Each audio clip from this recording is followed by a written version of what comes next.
माघ शुक्ल एकादशी के दिन, माघ का महीना हो, शुक्ल पक्ष की, जम के बोलिए एकादशी हो, प्रयास करना कि आप उद्यापन करें। भले 5, 10, 11, 12 जितनी एकादशी हो जाए, 26 हो जाए तो ज़्यादा अच्छी है, नहीं तो आप करें तो माघ महीने की शुक्ल पक्ष की एकादशी के दिन आप उद्यापन करें, प्रयास रखें। जो महापुराण की कथा एक बात बहुत अच्छे से कहती है, पूरे साल आप 1 लोटा जल शंकर जी को समर्पित करते हो। कितना समर्पित करते हो? जम के बोलो जरा। 1 लोटा जल। सावन में कितना लोटा जल समर्पित करते हो? जम के बोलो जरा। 2 लोटा। कभी विचार किया आपने कि हमारे 1 लोटा जल जो हम पूरे साल समर्पित करते हैं, पूरे वर्ष समर्पित करते हैं, और सावन के महीने में जब हम 2 लोटा जल देवाधिदेव महादेव को समर्पित करते हैं, तो ये समर्पण का भाव क्या कहता है कि हम अपने वर्ष भर के 1 लोटा जल का भाग जो शंकर को चढ़ा रहे हैं, उसका हम उद्यापन ही कर रहे हैं।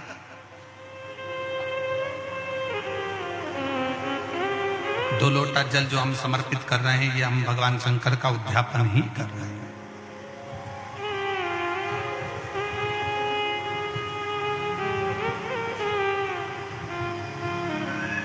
कभी कभी शिव महापुराण की कथा कहती है, कभी कभी जितने शिव भक्त बैठे हैं, बड़े सावधानी से सुनिएगा, जितने आस्था चैनल पर सुन रहे हैं, जितने फेसबुक यूट्यूब पर सुन रहे हैं, और जितने इस कोकपुर कांकेर की इस पवित्र धरा पर बैठकर सुन रहे हैं, वो भी श्रवण करें। कभी कभी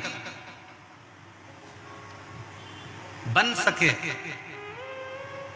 एक बेलपत्र, उस बेलपत्र के मध्य भाग में बीच वाली पत्ती पर लाल चंदन और दोनों पत्तियों पर पीला चंदन, नीचे वाली दोनों पत्तियों पर पीला चंदन, बीच वाली पत्ती पर लाल चंदन और दोनों पत्तियों पर पीला चंदन, और इसी बेलपत्र के साथ में जो लाल चंदन वाला जो पत्ती है, उस पर एक श्वेत पुष्प, सफेद फूल रखकर आप अपनी कामना कर कर, जब आपको जल चढ़ाते चढ़ाते 3 महीना, 4 महीना, 5 महीना, 6 महीना आपके हो जाए, और बाबा देवाधिदेव महादेव को जल चढ़ाते चढ़ाते समय बीत जाए, तब बाबा से अपने दिल की बात कहने के लिए लाल चंदन, सफेद पुष्प, पीला चंदन दोनों पत्तियों पर अपने हाथ में लेकर कामना कर कर अशोक सुंदरी वाली जगह पर जब हम उसको समर्पित कर देते हैं, अशोक सुंदरी की जगह मालूम है ना आपको? अशोक सुंदरी वाली जगह पर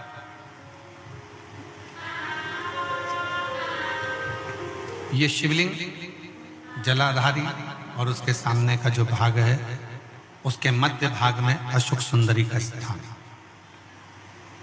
बस इसी स्थान पर बेलपत्र और श्वेत पुष्प,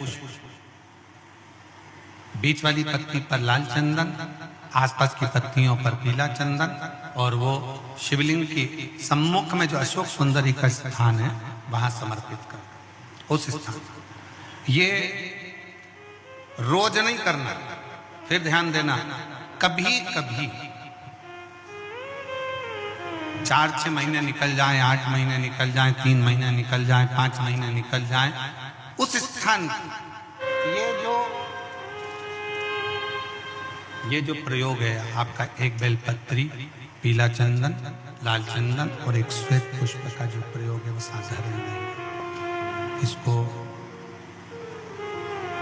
3-4 महीने में, 3-4 महीने में, 5 महीने में, 6 महीने में एक बार उसका कर लेना चाहिए। फल की प्राप्ति के लिए, आनंद की प्राप्ति के लिए, कार्य की सिद्धि के लिए ये प्रयोग हो।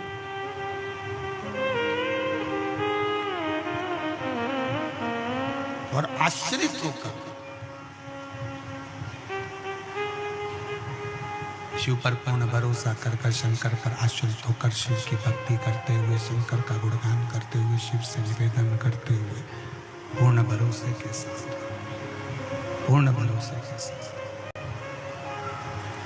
और जब हम पूर्ण भरोसे के साथ में शिव की अविरल भक्ति को धारण करेंगे तो शिव तत्व की प्राप्ति जरूर हो।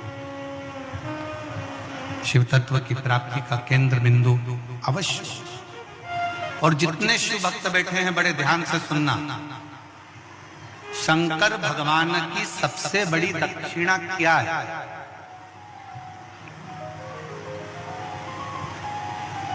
आपका कोई भी व्रत, उपास, अर्चना, आराधना कुछ भी करो, शिव जी की सबसे बड़ी दक्षिणा क्या है?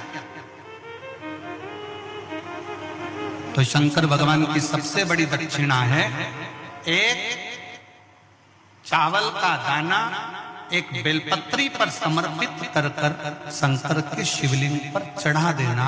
ये शंकर की सबसे बड़ी दक्षिणा है। शिव की सबसे बड़ी दक्षिणा, शंकर की सबसे बड़ी दक्षिणा एक चावल का दाना एक बेलपत्री पर समर्पित कर कर, एक बेलपत्री पर रखकर एक बेलपत्री पर रखकर शंकर को समर्पित कर देना, ये सबसे बड़ी दक्षिणा। ये शिव की सबसे बड़ी दक्षिणा। और मान लो आपके पास एक चावल का दाना भी नहीं है और एक बेलपत्री भी नहीं है, तो शिव जी के नाम का स्मरण कर लेना, नमः शिवाय, श्री शिवाय नमस्तुभ्यम या ओम नमः शिवाय जप कर लेना भी शंकर की सबसे बड़ी दक्षिणा। शंकर भगवान की कथा कहती है कि एक बेलपत्री, लोग कहते हैं शंकर जी पे चढ़ी हुई बेलपत्र इतनी औषधि पूर्ण क्यों होती है? लोग कहते हैं शंकर जी पे चढ़ी हुई बेलपत्र का इतना प्रमाण क्यों है? लोग कहते हैं शंकर जी पे चढ़ी हुई बेलपत्र का इतना रसतत्व क्यों है? ये बेलपत्र नहीं है, शिव पर अगर एक बेलपत्र हम समर्पित करते हैं तो शंकर की पूर्ण कृपा, शंकर को हम पूर्ण तरह से अपने प्राप्त कर सकते हैं। एक विश्वास, भरोसा, दृढ़ता एक बेलपत्र के साथ शिव को दिया गया और शंकर से पूर्ण विश्वास के साथ उनका फल, उसका आशीर्वाद लिया गया। शिव शिव शंकर शंकर ओगरदानी शिव साधारण नहीं है, शंकर साधारण नहीं है, उसको पहचानो। शिवालय में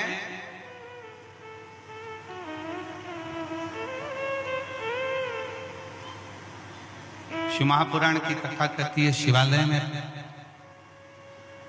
5 स्थान ऐसे हैं जहां पर बैठने से व्यक्ति खाली नहीं जाता। शिवालय में 5 स्थान ऐसे, 5 जगह ऐसे शिवालय में। पहले नंबर पर ये 5 जो स्थान बताए गए हैं शिव महापुराण में शिवालय के, इन 5 स्थानों पर कभी भी बैठोगे और शंकर को पुकारोगे तो वहां से खाली नहीं जाओगे, वहां से खाली नहीं जाओगे। 5 स्थान, उन 5 स्थानों में प्रथम भगवान शंकर का, शिव का द्वार, शंकर जी की द्वार, शिव का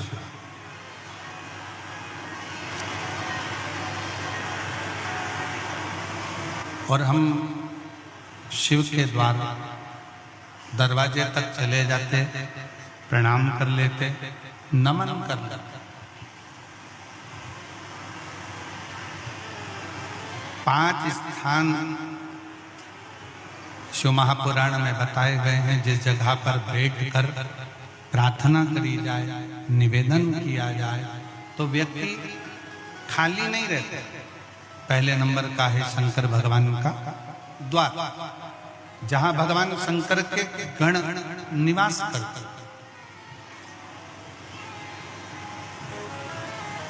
जहां शिव गण रहते। कभी भी मंदिर के अंदर जब प्रवेश करो, मंदिर के अंदर जब भी जाएं, मंदिर में जब भी प्रवेश करें तो एक बात अपने हृदय में रखो कि शिव की जो चौखट है, शंकर के मंदिर का जो दरवाजा है, चौखट है, उस चौखट पर, उस द्वार पर अपना हाथ का स्पर्श कर कर उसको प्रणाम जरूर करो, उसको निवेदन जरूर करो, उसको नमन जरूर करो, उस चौखट को प्रणाम करिए, उस चौखट को नमन करिए, उसको प्रणाम करिए। पहले नंबर पर है उसकी चौखट का प्रणाम। भगवान शंकर के मंदिर के चौखट को प्रणाम करिए, नमन करिए। कहते हैं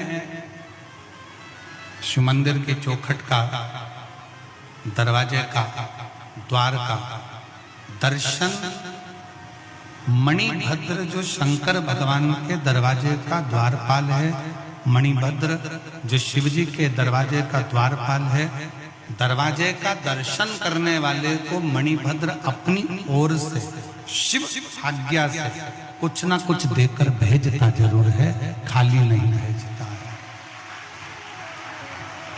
मणि। दूसरे नंबर पर नंदी हॉल।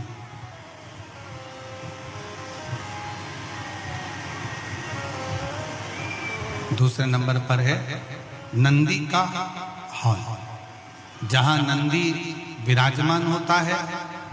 शिव जी के मंदिर में जहां नंदी रहता है, नंदी का जो हॉल होता है, जहां नंदी विराजमान है, नंदी बैठा हुआ है, नंदी जिस हॉल में है वो नंदी हॉल, वो नंदी। मंदिर में शंकर के जब भी जाए, शिव के मंदिर में जब भी पहुंचे तो जहां नंदी विराजमान, उस नंदी हॉल में, नंदी के नजदीक में 2 क्षण बैठो। नहीं बैठ सकते तो नंदी के कानों में अपने मन का भाव कहकर श्री शिवाय नमस्तुभ्यम कहकर, ओम नमः शिवाय कहकर, या षडाक्षर मंत्र ओम नमः शिवाय, पंचाक्षर मंत्र नमः शिवाय बोलकर फिर वापिस नंदी। तीसरे नंबर पर शिव जी के मंदिर के पास में जो कुआं हो, बावड़ी हो, तालाब हो, सरोवर हो, शिव जी के मंदिर के पास में कोई कुआं, बावड़ी, तालाब, सरोवर, नदी अगर हो तो उस सरोवर, कुआं, बावड़ी, तालाब और नदी के पास में 2 क्षण बैठकर शंकर के नाम का उच्चारण करने पर, शिव नाम का उच्चारण करने पर शिव देते जरूर हैं। शंकर देने में पीछे हटते नहीं हैं, शिव देते जरूर हैं। शिव नाम का उच्चारण करने पर शिव देते थे। चौथे नंबर का, शिव मंदिर में लगे हुए वृक्ष, पीपल, बड़, आंवला, शमी, बेल, ये शंकर के मंदिर के वो वृक्ष हैं। शिव मंदिर के, शिवालय के नजदीक में जो वृक्ष लगा होता है, उस वृक्ष के पास में, उस वृक्ष के नीचे 2 मिनट 5 मिनट बैठकर शंकर के नाम का उच्चारण करने पर, शिव नाम का स्मरण करने पर शिव देते जरूर है। ये चौथा स्थान, ये चतुर्थ स्थान, चौथा स्थान शिव देता जाता। 4 स्थान सब लोग बोलेंगे। पहला स्थान कौन सा बताया था?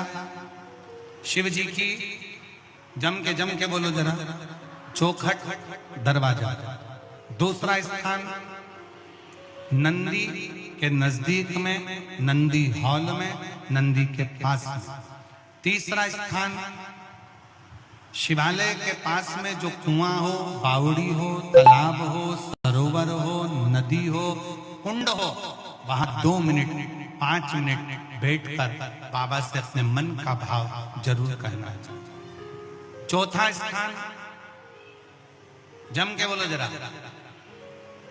शिवालय में, शंकर के नजदीक में, शंकर के मंदिर के पास में जो वृक्ष हो, बड़ का, पीपल का, आंवले का, शमी का या बेलपत्र का जो वृक्ष हो, उसके नजदीक में, उसके नीचे, उसके पास में बैठकर जो बोला जाता है, शिव उसको स्वीकार करता है और देता जरूर है।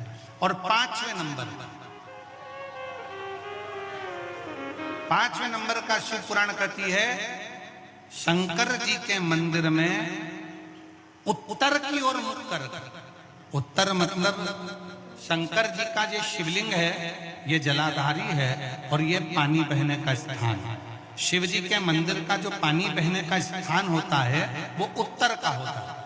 तो आप जब दक्षिण में बैठेंगे और उत्तर की ओर देखेंगे या उत्तर की ओर से दक्षिण में बैठकर शंकर का स्मरण पूजन दर्शन उत्तर की ओर मुख कर करते हैं या उत्तर की ओर बैठकर भगवान शिवालय में शंकर के मंदिर में जो मांगते हो शंकर वो देता जरूर है।